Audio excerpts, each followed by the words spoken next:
নমস্কার, বিবিসিপি ব্রজবাবুর ছোটদের পাঠশালায় সবাইকে স্বাগত জানিয়ে শুরু করছি আমার বই দ্বিতীয় শ্রেণী প্রথম পর্ব, পৃষ্ঠা 19। পাহাড়ের হাতছানি। সংক্ষিপ্ত প্রশ্ন, শব্দার্থ, বিপরীত শব্দ এবং এই যে সাজিয়ে শব্দ বানাই এবং বাক্য রচনা করে এইগুলো নিয়ে বিস্তারিত আলোচনা করব। দয়া করে ভিডিওটি শেষ পর্যন্ত দেখবেন।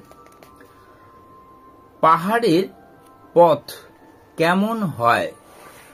পাহাড়ের পথ লম্বা হয়, এর সঙ্গে আরেকটু যোগ করা যেতে ঢালুও হয়, লম্বা এবং ঢালু হয়। পাহাড়ের নিচে কি বয়ে চলেছে?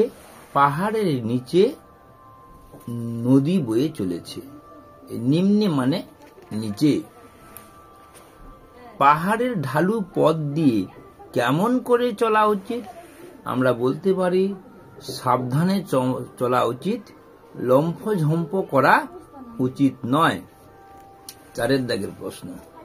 পাহাড়ে ওঠার সময় আলো ম্লান হয়ে গেলে কোন কাজ অসম্ভব হয়ে পড়ে? না, পাহাড়ে ওঠার কাজ অসম্ভব হয়ে পড়ে। পাহাড়ে ওঠার কাজ অসম্ভব হয়ে পড়ে। পাহাড়ে কোনো ঘর নেই, তাই বিশ্রামের প্রয়োজনে যাত্রীরা কি কাজ করে? না, তারা তাঁবু ফেলে, মানে অস্থায়ী ঘর। তাঁবু কথাটির অর্থ অস্থায়ী ঘর। এরপর 6 দাগে, পাহাড়ে ওঠার সব কষ্ট কখন আনন্দের রূপ নেয়? না, যখন পাহাড়ের চূড়া দেখতে পাওয়া যায়, চূড়ার হাতছানি দেখতে পাওয়া যায়, তখনই সমস্ত কষ্ট লাঘব হয়ে যায় বা আনন্দের রূপ নেয়। এরপর আমরা গল্পটা পড়ব, সরব পাঠ করব। পাহাড়ের হাতছানি, লম্বা পাহাড়ি পথ, নিম্নে নদী, লম্ফঝম্প করলে চলবে না, আলো ম্লান হয়ে এসেছে আর ওঠা অসম্ভব। সবার সম্মতি নিয়ে এখানেই তাঁবু ফেলো, দেখো ওই সুরম্য পাহাড়ের চূড়ার হাতছানি। শব্দার্থগুলো আলোচনা করব। লম্বা দীর্ঘ, ম্লান নিস্তেজ, সম্মতি অনুমতি, সুরম্য অতি সুন্দর। হাতছানি ইশারা করা বা হাত নেড়ে ইশারা করা, হাতছানি। এরপর যুক্তবর্ণ ভেঙে দেখানো হচ্ছে। এটাকে দন্তনের মতো দেখালে এটা আসলে কিন্তু ম, ময় দন্তন্য, ম যুক্ত দন্তন্য। আচ্ছা, ময় ব, ম যুক্ত ব,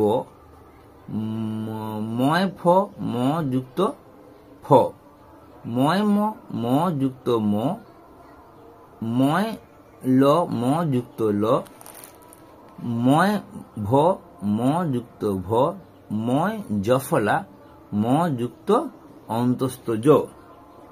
আমরা হিন্দিতেও ময় জফলা, ম যুক্ত অন্তস্থ জটাও শিখে নিলাম। এরপর চলে যাচ্ছি, এসো একই রকম নতুন শব্দ শিখি। সম্বল দন্তস্ব ময় বল। অনেক বাচ্চারা এটাকে দন্তন্য বলে ভাবে, তাই ভালো করে তাদেরকে শেখাতে হবে, বোঝাতে হবে, বারবার বলতে হবে। সম্বল আত্মা বা আত্মাও বলা হয়, হিন্দিতে আত্মা বলা হয়, বাংলায় আত্মা বলা হয়। আরম্ভ কম্পন, ক ময় প দন্তন্য, আ র ময় ভ, গুম্ফ ঘর্ষৌকার ময় ফ, গুম্ফ মানে গোঁফ। অম্ল, অ ময় ল, অম্ল মানে টক। আ ময়ূর ফলা, আম্র, আম্র মানে আম। আচ্ছা, আমরা সবের শব্দার্থগুলো শিখে নিলাম।